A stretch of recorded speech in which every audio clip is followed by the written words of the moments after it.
معزز سامعین گرامی قدر، رمضان بڑی تیزی سے گزر گیا۔ آج رمضان کا آخری جمعہ ہے۔ آج آپ کے سامنے ایک ایسے عمل کو بیان کرنے کی کوشش ہوگی کہ جس کو ہم نے صرف رمضان میں ہی نہیں بلکہ اپنی پوری زندگی کے اندر جاری و ساری کرنا ہے، اور یہ عمل نیکیوں کے اعمال میں سے کتنا اعلیٰ ہے، کتنا افضل ہے، کتنا بلند ہے، کتنا بالا ہے، اسی حوالے سے چند گزارشات کو آپ کے سامنے رکھنے کی کوشش کریں گے۔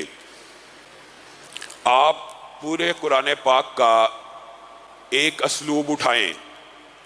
آپ کو جب بھی قرآن پاک کے اندر لوگوں کے سوالات ملیں گے تو آپ کو اللہ رب العزت کے جواب دینے کا جو انداز ملے گا، آپ نے ذرا اس کے اوپر غور کرنا ہے۔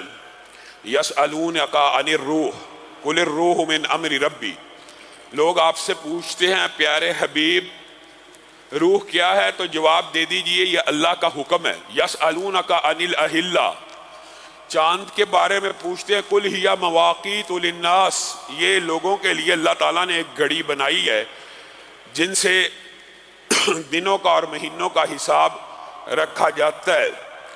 یسألونک عن الانفال، آپ سے لوگ انفال کے بارے میں پوچھتے ہیں، قل الانفال، آپ کہہ دیجئے۔ جب بھی اللہ تعالیٰ قرآن پاک میں بندوں کا سوال اللہ کے متعلق یا اللہ کے علم کے متعلق یا کسی بھی چیز کی بابت ہوتا تو اللہ رب العزت نے کیا اسلوب اختیار کیا؟ قل، آپ کہہ دیجئے، پیارے حبیب آپ کہہ دیجئے۔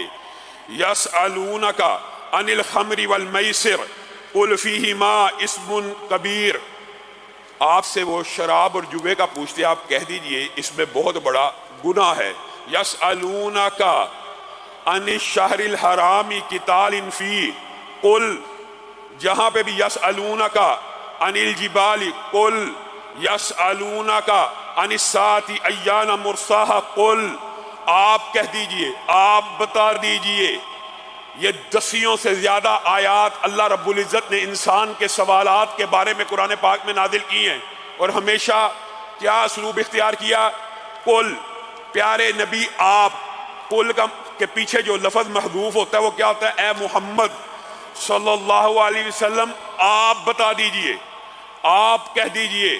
گویا اللہ رب العزت نے رسول اللہ صلی اللہ علیہ وسلم کو درمیان میں ابلاغ کرنے کے لیے ہر آیت میں رکھا، لیکن پورے قرآن پاک میں ذرا غور کرنا آپ نے، پورے قرآن پاک میں جب بھی سوال ہوا اللہ نے رسول اللہ کو کہا قل، آپ کہہ دیجئے، آپ کہہ دیجئے۔ ایک جگہ قرآن پاک میں ایک مرتبہ ایسا سوال ہوا، اللہ رب العزت نے اپنے اسلوب کو بدل دیا۔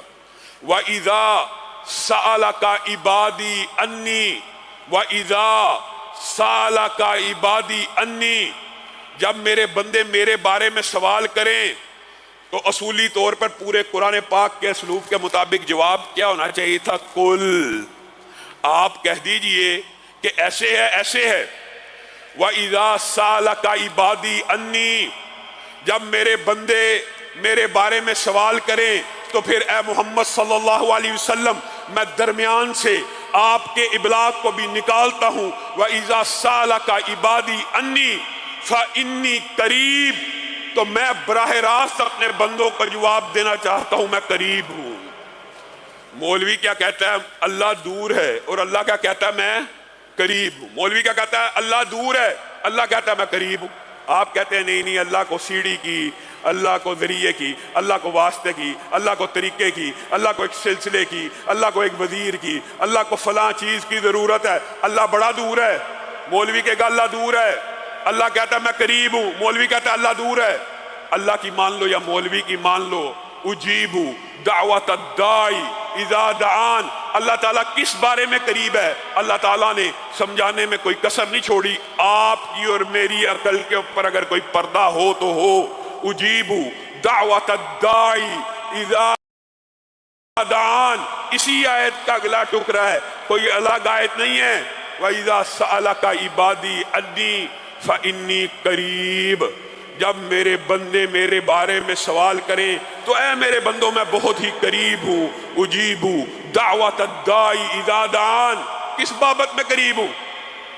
جب تم مجھے پکارو گے میں تمہاری ہر پکار کے اوپر لبیک کہنے والا ہوں، میں تمہاری ہر پکار کا جواب دینے والا ہوں۔ پکارے اللہ، اور لبیک کس کو کہنا چاہیے؟ انسان کو۔ یہاں پہ پکارے انسان اور لبیک کون کہہ رہا ہے؟ اللہ۔ ان اللہ یبسط یدہ باللیل اور ان اللہ یبسط یدہ بالنہار، حدیثیں موجود ہیں اللہ تعالیٰ ہر رات کو ہاتھ پھیلاتا ہے۔ ہاتھ کسے پھیلانا چاہیے؟ بندے کو۔ اللہ تعالیٰ ہر صبح کو ہاتھ پھیلاتا ہے۔ پوری کائنات میں ہر جگہ کسی نہ کسی جگہ پہ صبح ہو رہی ہے، کسی نہ کسی جگہ پہ رات ہو رہی ہے، گویا 24 گھنٹے اللہ رب العزت عرش کی بلندیوں سے یہ اعلان کر رہا ہے وَإِذَا سَأَلَكَ عِبَادِي أَنِّي فَإِنِّي قَرِيب۔ اور ایک ایک لمحے میں اللہ رب العزت نے اپنے ہاتھوں کو پھیلایا ہوا جیسے اس کی شان کے لائق ہے، اور وہ کیا کہہ رہا ہے کوئی جو مجھ سے مانگے میں اس کو عطا کروں، ہے کوئی جو مغفرت کا طلب کرنے والا میں اس کو معاف کر دوں، ہے کوئی مشکل میں پھنسا ہوا، ہے کوئی مصیبت زدہ؟ امن یجیب المضطر اذا دعاہ ویکشف السوء، کون ہے جو مصیبت زدوں کو مصیبت سے نکالتا ہے، مشکلوں میں شکار لوگوں کو مشکلوں سے نکالتا ہے؟ اس آیت کے آگے ایک ٹکڑا اور ہے، اور اس کے بعد اللہ تعالیٰ چیلنج کر کے کہہ رہا ہے مصیبتوں میں، مشکلوں میں، بیماریوں میں، تکلیفوں میں، ہر چیز میں جب تم مبتلا ہو جاؤ تو تمہیں اِلٰہٌ مع اللہ، اللہ کے علاوہ بھی کوئی ہے اللہ کے علاوہ جو تمہیں ان پریشانیوں مصیبتوں سے نکال دے؟ عربی گرامر جاننے والے اس اسلوب کو سمجھتے ہیں اِلٰہٌ مع اللہ، اس کے اندر اللہ تعالیٰ خود جواب بھی دے رہے ہیں اِلٰہٌ مع اللہ، گویا اللہ کے علاوہ کوئی ہے ہی نہیں جو تمہاری مشکلات کو، مصیبتوں کو رفع کرے۔ آپ کو کسی نے مغالطہ ڈالا کہ حجر، شجر، قبر، مزار، درگاہ، پتھر، دروازے، درخت، مقدس مختلف جگہیں ہیں جہاں سے دعائیں سنی جاتی ہیں۔ او میرے بھائیو، وہ کون سی ایسی چیز ہے جو تمہیں وہاں سے ملتی ہے اور جو اللہ نہیں دے سکتا؟ تم اولادیں مانگنے در در کی ٹھوکریں کھانے جاتے ہو، تم اولادوں کے لیے فلاں کام کے لیے، اور کہتے ہو اولیاء اللہ ہیں، نیک لوگ ہیں، انہی سے مانگ لیا جائے، پیروں فقیروں سے مانگ لیا جائے، درگاہوں سے مانگ لیا جائے، پھر کہتے ہو ہم ان سے نہیں مانگتے، مانگتے اللہ سے ہیں، مانگتے ان سے براہ راست ہو۔ اور نبی کو بھی، پیغمبر کو بھی اگر اولاد کی حاجت ہوئی تو اس نے کس سے مانگی ہے؟ اللہ سے۔ زکریا کا واقعہ نبیوں کی دعاؤں کا باب، قرآن پاک بھرا ہوا انبیاء کی دعاؤں سے، سب نے کس کو پکارا ہے؟ رب کو۔ بن موسم کے پھل مریم کے پاس دیکھے، نبی تھے، رسول تھے، پیغمبر تھے، لیکن نبی صابر بھی ہوتا ہے، نبی صبر کر۔ ایوب بھی صابر تھے نا، بیوی نے کہا تھا دعا کر لیجئے تو ایوب نے جواب میں کیا کہا تھا؟ 70 برس تو خوشحالی دیکھی ہے، ابھی چند برس گزرے ہیں بیماری میں، ابھی سے اللہ کے سامنے رونا گڑ گڑانا شروع کر دوں؟ صبر کروں گا۔ بنیادی طور پہ انبیاء صبر بھی کرتے ہیں، استقامت بھی کرتے ہیں، لیکن زکریا نے بڑھاپے کے عالم میں مریم کے ہاں بن موسم کے کھل دیکھے، نقطہ پہلے بھی پیغمبر تھے، رسول تھے، لیکن وہاں پہ صبر کا دامن چھوڑ دیا اور کیا کہا؟ ربی لا تذرنی فردا وانت خیر الوارثین، اے اللہ مریم کو بن موسم کے پھل مل سکتے ہیں تو بیوی میری بانچ ہو، میں بوڑھا ہوں، مجھے بھی اولاد مل سکتی ہے۔ اور لوگوں، انبیاء، رسول اللہ، پیغمبر بھی اولاد لینے کے لیے کس کے محتاج ہیں؟ اللہ کے۔ آپ کہتے ہو نہیں فلاں درگاہ سے مل جاتی ہے، فلاں حجر شجر قبر سے مل جاتی ہے، یہ پیغمبر بھی اللہ سے دعا کر رہے ہیں۔ اللہ تعالیٰ دعا بھی ایسے سنتا ہے کہ بیٹے یحییٰ کی بشارت بھی دی اور کہا صرف بیٹے کی بشارت نہیں دوں گا بلکہ نام بھی آسمان کی بلندیوں سے اتار کے اس کا رکھ دوں گا۔ میرے بھائیو، آپ کو آج یہ مغالطہ دور کرنے کی ضرورت ہے ہمیشہ کے لیے اپنی پوری زندگی کے اندر۔ ہمارے ہاں معاشرے میں غلط العام ہے، جی ہماری دعا نہیں سنی جاتی، جی ہم دعا کرتے ہیں تو دعا کا کوئی نتیجہ نہیں نکلتا، دعا کا کوئی رزلٹ نہیں نکلتا، یہ بھی دعا کی قبولیت کے راستے میں ایک بہت بڑی رکاوٹ ہوتی ہے کہ انسان تعجیل کرے، جلدی کرے۔ اور اگر ہمیں حدیث کا مفہوم سمجھ آ جائے، اگر ہمارے دل میں رسول اللہ صلی اللہ علیہ وسلم کی بات اتر جائے، تو ہم کبھی بھی اپنی زبان سے یہ جملہ ادا نہ کریں۔ اور یہ جملہ آپ نے ارادہ کرنا ہے، آج کے بعد زبان سے ادا نہیں کرنا۔ کس وجہ سے؟ رسول اللہ صلی اللہ علیہ وسلم کی حدیث کی وجہ سے۔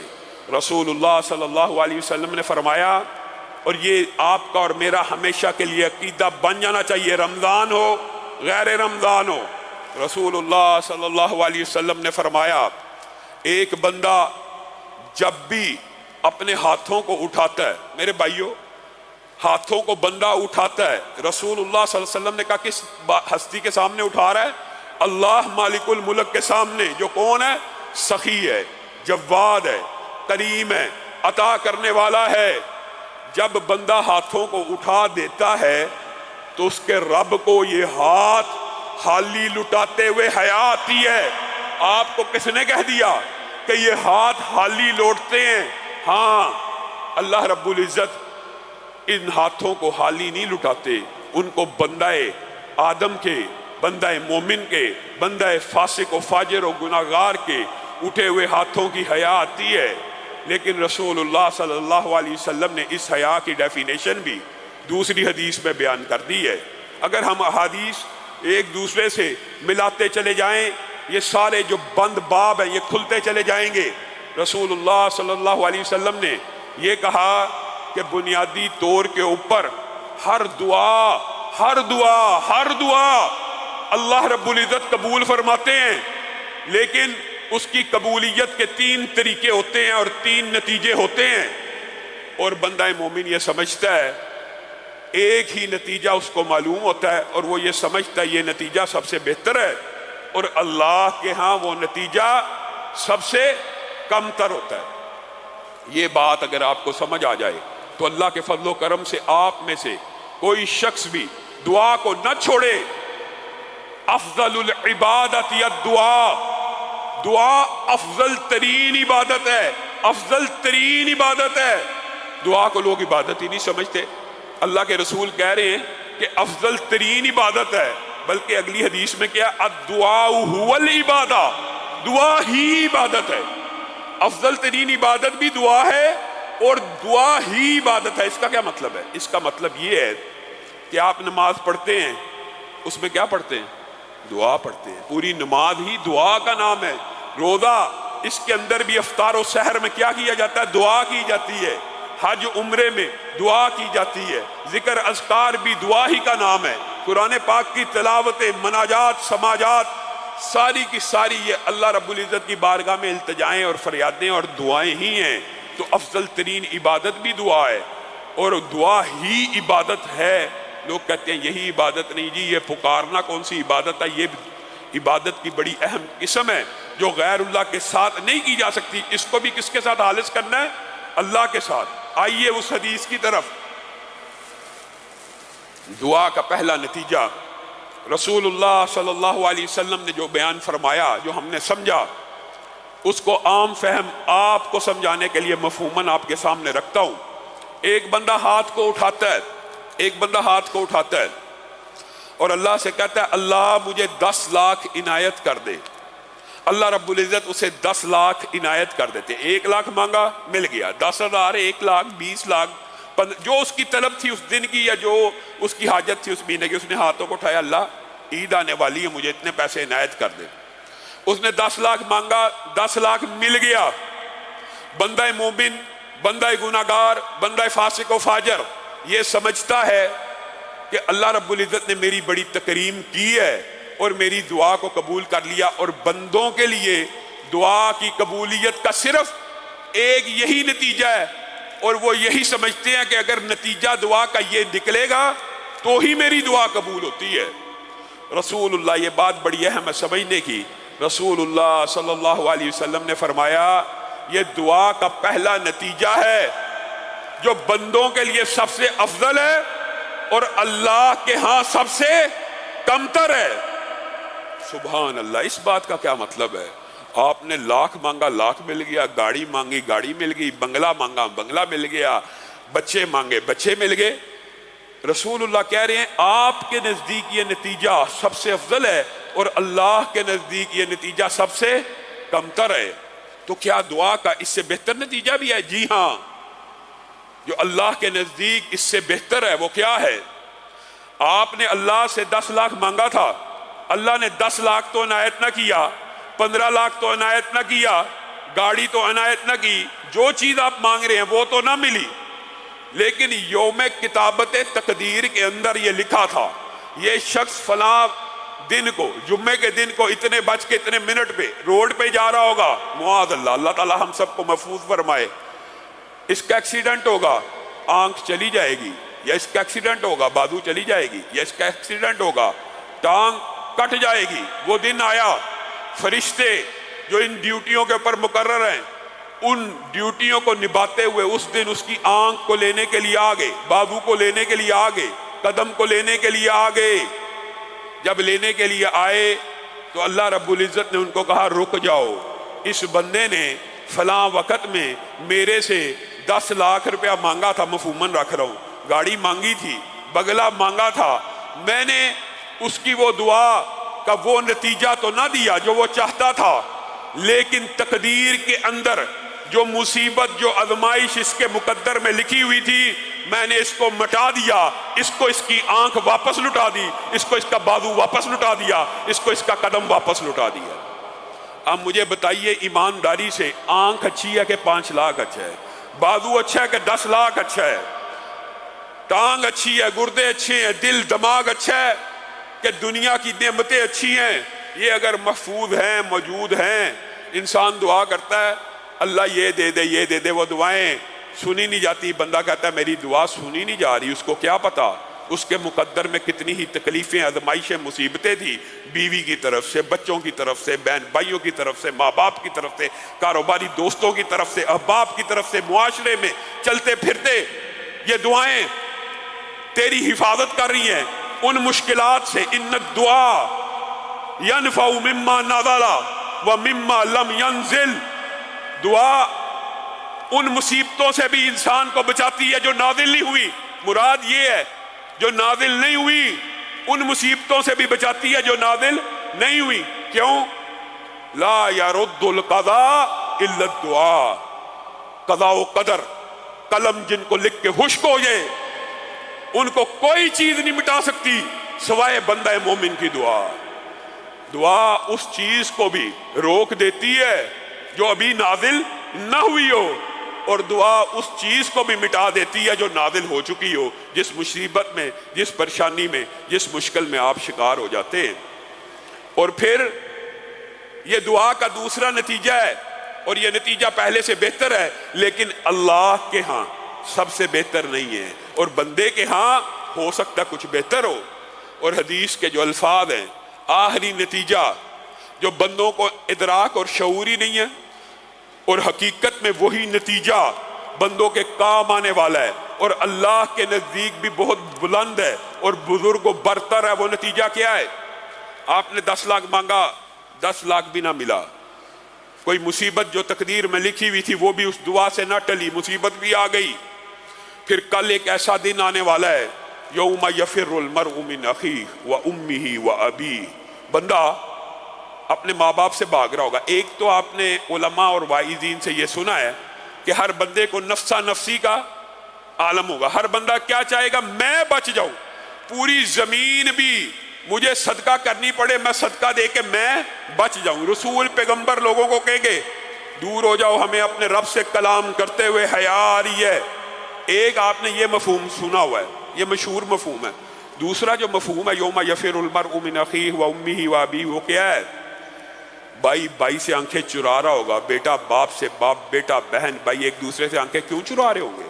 ہاں، ایک تفسیر یہ بھی ہے اس دن جب ہر بندے کو ایک ایک نیکی کی ضرورت ہوگی، ہر بندہ قیامت کے دن تلاش کر رہا ہوگا کس بندے نے میرا حق کھایا تھا، کس بندے نے مجھے گالی دی تھی، کس بندے نے مجھے لعن طعن کیا تھا، کس بندے نے میرے ساتھ دنیا میں ظلم کیا تھا، ایک ایک نیکی کے پیچھے بھاگ رہا ہوگا تو باپ بیٹا بھی ایک دوسرے سے نظریں چرا رہے ہوں گے، کہیں بیٹا اپنا کوئی حق نہ مانگ لے، اور باپ نظریں چرا رہا ہے، بیٹا نظریں چرا رہا ہے، بیٹا باپ سے بھاگ رہا ہوگا کہ باپ مجھ سے کوئی حق نہ مانگ لے۔ ایک ایک نیکی کی جس دن تلاش ہوگی، کچھ لوگوں کی نیکیاں آ رہی ہیں پہاڑ جتنی بڑی، پہاڑ جتنی بڑی، پہاڑ جتنی بڑی، بندے کہیں گے اللہ نیکیاں تو کی تھی لیکن یہ نیکی یاد نہیں ہے، نیکیاں تو کی تھی یہ بھی نہیں یاد، یہ بھی نہیں یاد، یہ بھی نہیں یاد، یہ بھی نہیں یاد، اللہ یہ اتنی بڑی نیکیاں کون سی ہیں؟ دعا کا جو تیسرا نتیجہ ہے میرے بھائیوں وہ یہ ہے، اس وقت جس وقت انسان ایک ایک نیکی کے پیچھے بھاگ رہا ہوگا، ان پہاڑ جیسی نیکیوں کو دیکھ کے کہے گا یہ کون سی نیکیاں، یہ تو میں نے کی نہیں، تو اللہ رب العزت اس وقت جواب دیں گے یہ تمہاری وہ دعائیں ہیں جن کو نہ فی الفور قبول کیا گیا یا جن سے مصیبت ڈالی گئی، بلکہ ان کو تمہارے لیے ذخیرہ آخرت بنا دیا گیا۔ اور بعض احادیث میں اس کے بعد کیا بات آئی ہے، اس دن اللہ کی قسم، اس دن میں اور آپ، آج آپ علماء واعظین مبلغین کے پاس آ کے شکوہ کرتے ہیں ہماری دعائیں فی الفور قبول نہیں ہوتی جو نتیجہ آپ چاہتے ہیں، اس دن ہر بندہ یہ آرزو کرے گا، ہر بندہ، کہ اللہ کاش تو نے دنیا میں میری ایک بھی دعا کو قبول نہ کیا ہوتا اور یہاں پہ ذخیرہ آخرت بنا دی جاتی۔ یہ سب سے عمدہ نتیجہ آپ کو کس نے مغالطہ ڈال دیا کہ آپ گناہ گار ہیں تو آپ کی دعائیں نہیں سنی جائیں گی، آپ کی دعائیں سنی جائیں گی۔ صحابہ نے تو یہ کہا کہ جوتے کا تسمہ بھی مانگنا ہو تو اللہ سے مانگو، جوتے کا تسمہ بھی مانگنا ہو، کیونکہ پوری کائنات جمع ہو جائے تمہیں نفع پہنچانے کے لیے، اللہ نے تمہارے لیے نقصان لکھا ہے، کوئی نفع نہیں پہنچا سکتا، اور پوری کائنات جمع ہو جائے تمہیں نقصان پہنچانے کے لیے، اللہ نے نفع لکھا ہے تو کوئی نقصان نہیں پہنچا سکتا۔ پوری کائنات نفع پہنچانا چاہیے، اللہ نے نقصان لکھا ہے، کوئی نفع نہیں پہنچا سکتا۔ یہ حدیث کے الفاظ اور مفہوم ہے۔ اور میرا رب، آپ نے کیا سمجھا رب کو؟ وما قدر اللہ حق قدری، میں نے بھی اور آپ نے بھی رب کی قدر کوئی نہیں کی۔ ہم رب سے مانگ رہے ہوتے ہیں اور ڈر ڈر کے مانگ رہے ہیں۔ تمہارا رب سخی ہے، جواد ہے، جب اس سے مانگو تو جنت الفردوس مانگو، سب سے اعلیٰ مانگو۔ اور میرے بھائیوں، کون سی ایسی چیز ہے جو رب عطا نہیں کر سکتا اور یہ درگاہوں والے، یہ گدیوں والے، یہ حجر، یہ شجر، یہ مختلف قسم کے لوگ یہ آپ کو دے سکتے ہیں لیکن اللہ نہیں دے سکتا؟ وہ کون سی ایسی چیز ہے؟ ایک حدیث سن لیجئے، شاید کے بعد سمجھ آ جائے۔ رسول اللہ صلی اللہ علیہ وسلم نے سمجھانے کے لیے آپ کو اور مجھے ایک کلیہ بیان کیا، اور وہ کلیہ کیا ہے؟ آدم علیہ السلام پیغمبر اور رسول آئیں، وہ اللہ رب العزت سے کیا مانگیں؟ وہ اللہ رب العزت سے دنیا اور آسمان کے مابین جتنی چیزیں ہیں ساری کی ساری مانگ لیں۔ آدم کا بیٹا ہے وہ بھی مانگ لے، اس کا بیٹا ہے وہ بھی مانگ لے۔ مفہوم حدیث یہ ہے، آدم سے لے کے قیامت تک 1 کھرب 10 کھرب 20 کھرب جتنے بھی انسان آنے ہیں وہ لائن بنا کے، قطار بنا کے اللہ رب العزت سے مانگے، اور مانگے بھی کیا؟ زمین و آسمان میں جتنی نعمتیں ساری مانگ لیں، اور اللہ تعالیٰ زمین و آسمان کی ساری نعمتیں ایک اکیلے آدم کو نہیں، یہ 10 20 30 کھرب انسانوں کو عطا کر دے۔ تو اللہ کے خزانوں میں میرے بھائیوں، اس حدیث کو سننے کے بعد بھی اگر ہم رب سے مایوس ہو جائیں، امن یجیب المضطر اذا دعا، کون ہے جو مشکلوں کو دور کرنے والا، مصیبتوں اور پریشانیوں کو دور کرنے والا، حاجت مندوں کی حاجت روائی کرنے والا، گنج بخش داتا دینے والا کون ہے؟ کہا یہ ساروں کو دینے کے بعد بھی اللہ کے خزانے میں اتنی کمی واقع نہیں ہوتی جتنی تم سمندر میں ایک سوئی ڈالو۔ کوئی بندہ جب سمندر میں سوئی ڈالے، اس کو نکالے تو اس سوئی کے اوپر ایک قطرہ لگا ہوتا ہے، اس قطرے سے سمندر میں کچھ نہ کچھ جو کمی واقع ہوتی ہے، اور کتنی کو ہوتی ہے؟ جتنی کمی اس قطرے کو نکالنے سے سمندر میں واقع ہوتی ہے، اللہ کے خزانوں میں اتنی بھی کمی واقع نہیں ہوتی۔ سارے انسانوں کو زمین و آسمان کے مابین جتنی بھی نعمتیں دیتا چلا جائے پھر بھی خزانے ختم نہیں ہونے والے۔ اور میرے بھائیو یہ باب دعا کا اتنا طویل ہے اور اس کے اندر واقعات انبیاء کے، صلحاء کے، شہداء کے، اولیاء کے متعدد ہیں، بے شمار ہیں، کثرت سے موجود ہیں، لیکن میں چاہتا ہوں میں آپ کے سامنے چند گناہ گاروں کے، عام لوگوں کے واقعات دعا کی قبولیت کے رکھوں۔ اولیاء اللہ کے تو آپ نے واقعات سنے ہوئے ہیں، اور میرے بھائیو بات آئی ہے ضمنی طور پہ تو اللہ کی قسم اپنی حاجات کو ایک اللہ کے ساتھ باندھ لینا، اور میرے بھائیو یہ باب عقیدہ مضبوط کر لینا یہ بھی بہت بڑی سعادت کی بات ہے۔ بات آئی ہے ضمنی طور پہ تو یہ بات بھی کہہ دینا چاہتا ہوں، حضرت ابراہیم کو جب آگ میں دھکا دے دیا جانے لگا، جبریل پریشان تھے۔ یہاں سے اندازہ ہوا کہ جبریل کو بھی غیب کا علم نہیں تھا، اس آگ نے ابراہیم پہ ٹھنڈا ہونا ہے نہیں ہونا یہ جبریل کو بھی علم نہیں تھا۔ بار بار ابراہیم کے پاس آ رہے ہیں اور آ کے کہہ رہے ہیں آپ کی اللہ سے کوئی حاجت تو نہیں ہے، اللہ کے سامنے کوئی عرض تو نہیں کرنی، اللہ کے سامنے کوئی بات تو نہیں کرنی، کر سکتے تھے نا، جائز ہے نا، یہ جبریل کو کہہ دیتے اللہ کو یہ پیغام دے دے۔ بار بار جبریل آ رہے ہیں کہ آگ کا الاؤ جل گیا، آگ تپ گئی۔ اب ابراہیم بڑے انبیاء کو شہید ہوتے دیکھا، کیا ابراہیم بھی شہید ہو جائیں گے؟ بار بار آ رہے ہیں، اللہ سے کچھ کہنا تو نہیں، اللہ سے کچھ کہنا تو نہیں۔ آگ میں دھکا دیا جانے لگا، جبریل پھر پاس کھڑے ہیں، ابراہیم کوئی اللہ سے حاجت ہے، کوئی بات ہے، کوئی بات مجھے بتلا دیجئے، میں آپ کا پیغام سے کوئی حاجت نہیں ہے۔ ابراہیم نے اس وقت کیا کہا؟ اے جبریل آپ خاموش ہو جائیے، مجھے آپ سے کوئی حاجت نہیں ہے، حسبی اللہ، میرے لیے میرا رب کافی ہے۔ جبریل کو کہنا گناہ تھا؟ جبریل کو پیغام دینا گناہ تھا؟ حسبی اللہ، میرے لیے میرا رب کافی ہے۔ تو پھر وہ آگ بھی ٹھنڈی ہو گئی۔ اور قربان جائیں یہ صرف ابراہیم پر ٹھنڈی نہیں ہوئی، آج بھی یہ واقعات حدیث کی کتابوں میں بھی موجود ہیں۔ ابو مسلم خولانی اسود انسی نے جب نبوت کا دعویٰ کیا تھا یمن میں، اس کے سامنے پیش ہوئے، اس سے مناظرہ مجادلہ کیا، اس نے کہا آگ جلاؤ، اس کو آگ لگا دو، آگ لگائی گئی۔ ابو مسلم خولانی کے اوپر آگ نے اثر نہ کیا۔ ایک مرتبہ مدینہ آئے، حضرت عمر نے ان کو پہچان لیا ان کی شکل سے، کہا تو ہی ہے؟ کہا نہیں میں عبداللہ بن صوب ہوں۔ کہا تو ہی ہے وہ جس کو اللہ نے آگ سے بچایا؟ پھر انہوں نے حضرت عمر کے اصرار کے اوپر بتا دیا ہاں میں وہی ہوں جس کو اللہ نے آگ سے بچایا۔ پکڑ کے حضرت ابو بکر کے پاس لے گئے اور کہنے لگے اللہ تیرا شکر ہے تو نے مجھے اس وقت تک موت نہیں دی جب تک میں نے امت محمدیہ میں اس شخص کا دیدار نہیں کر لیا جس کے لیے آگ کو ایسے ٹھنڈا کیا گیا جیسے ابراہیم کے لیے کیا گیا۔ اور ابو مسلم خولانی نے آگ میں جانے سے پہلے یہی الفاظ کہے تھے، اللہ جس طرح ابراہیم کو آگ سے بچایا تھا آج مجھے بھی آگ سے بچا دے۔ اور اسود انسی نے کہا تھا اس کو جلا وطن کر دو، نہیں تو سارے کے سارے جو چند لوگ تم پہ ایمان لائے ہیں ان کا ایمان بھی پھر جائے گا۔ اور میرے بھائیوں حضرت ابو بکر نے بھی بعض صحابہ سے رسول اللہ نے کچھ عہد لیے تھے، حضرت ابو بکر نے بھی یہ عہد رسول اللہ کا توڑنا تو نہیں تھا لیکن جب ضرورت پیش آئی تو افشا کر دیا۔ ایک مرتبہ ٹھوکر لگی، گر گئے، ملازم نے ہاتھ کو آگے بڑھایا تھا، اللہ کو تم نے کیا سمجھا ہے؟ صحابہ کا ایمان کیسا ہے؟ انبیاء رسول اللہ کا ایمان کیسا ہے؟ جبریل کو کہہ رہے ہیں میرے لیے اللہ کافی ہے، یہاں پہ خادم نے ہاتھ بڑھایا ہے، ابو بکر نے کہا اپنے ہاتھ کو پیچھے کر لے، کہا کیوں؟ آپ کو اٹھانے کے لیے جائز تھا کہ نہیں تھا؟ جائز تھا۔ کہا پیچھے کر لے، میں نے محمد صلی اللہ علیہ وسلم سے بیعت کی ہے اس بات کے اوپر کہ یہ ہاتھ اللہ کے علاوہ کسی کے سامنے نہیں اٹھیں گے۔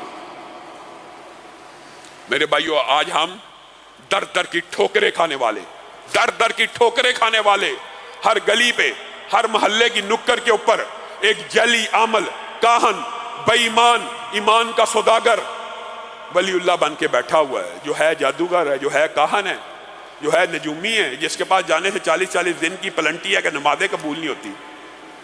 آپ اپنی دعاؤں کو، اپنی مشکلات کو، اپنی مصیبتوں کو ان لوگوں کے سامنے رکھتے ہیں جو خود آپ کے پیسوں اور ٹکوں کے محتاج ہیں اپنے کلینک اور اپنا دھندا چلانے کے لیے، آپ کی عقل کے اوپر کون سے پردے ڈال گئے؟ اور میرے بھائیوں، اللہ کی قسم، اپنے بھائیوں کے لیے بھی دعا کیا کرو، اپنے غیر حاضر بھائیوں کے لیے دعا کیا کرو۔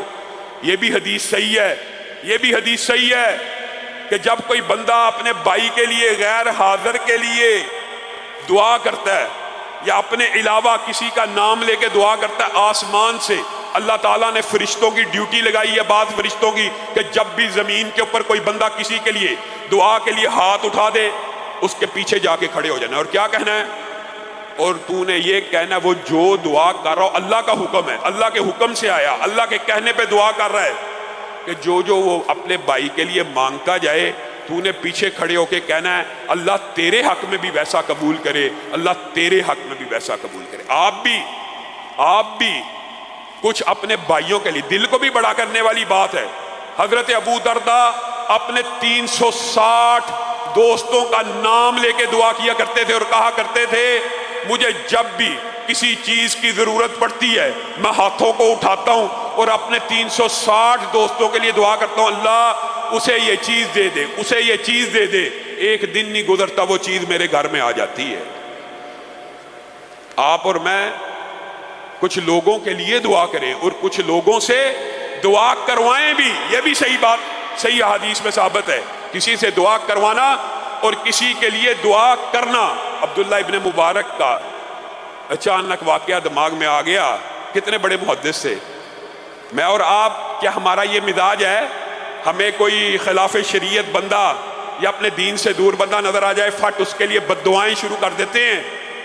عبداللہ ابن مبارک نے حسن بن عیسیٰ نامی نوجوان کو دیکھا، انتہائی خوبرو، انتہائی خوبصورت، سرخ و سفید چہرہ ہے۔ عبداللہ بن مبارک کے دل کو اس کے حسن نے متاثر کیا۔ پوچھنے لگے یہ کون ہے؟ کہا یہ حسن بن عیسیٰ ہے۔ اچھا وہی جو مشہور عیسائی لڑکا ہے؟ ہاں وہی۔ عبداللہ بن مبارک سجدے میں گر گئے اور اللہ کو کہنے لگے اللہ یہ خوبصورت چہرہ کیا جہنم میں جلے گا؟ اللہ یہ خوبصورت چہرہ جہنم میں جلے گا؟ اللہ یہ خوبصورت چہرہ جہنم میں جلے گا؟ اللہ اس کو ہدایت دے دے۔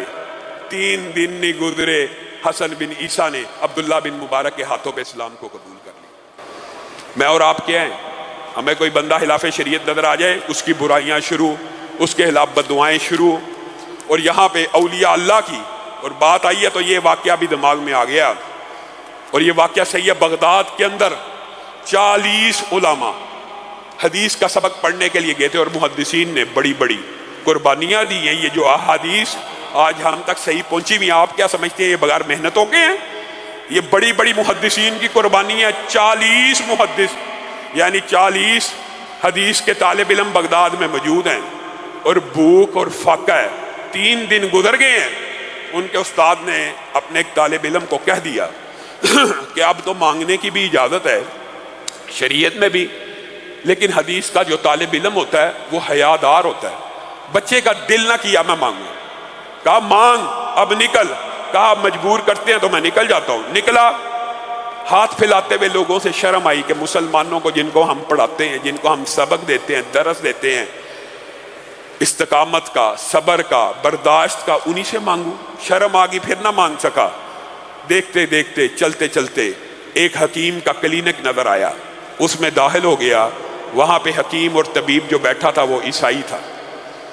اب پورے مسلمانوں سے تو نہ مانگ سکا اور اس سے بھی نہ مانگ سکا، اس کو کہا بیمار ہوں، بتائیے اس کا کیا علاج ہے؟ حکیم نے نبض دیکھی اور کہنے لگا مجھے تیری بیماری سمجھ آ گئی ہے۔ اندر سے کھانا لایا اور کہا اس کو کھا، اچھے طریقے سے کھا۔ طالب علم کہنے لگا میں اکیلا بیمار نہیں ہوں اس مرض میں، 40 اور ہیں، یعنی 39 مجھ سمیت 40 ہیں، ہم 40 کے 40 اس مرض کا شکار ہیں۔ عیسائی طبیب کو کہ دل کو چوٹ لگی، اس نے کہا یار یہ تو صرف بھوک کی وجہ سے مر رہے ہیں۔ 40 بندوں کا کھانا ارینج کیا، لیکن دماغ میں ایک بات آئی کہ یہ جو طالب علم آیا ہے کیا یہ سچ بول رہا ہے کہ جھوٹ بول رہا ہے؟ میں اس کے تعاقب میں جاؤں گا۔ وہ طالب علم اب 40 بندوں کا کھانا لے کے عیسائی حکیم سے، ایک عیسائی طبیب سے لے کے اپنے استاد کے پاس داخل ہوا، اس کو سارا ماجرا سنایا کہ استاد محترم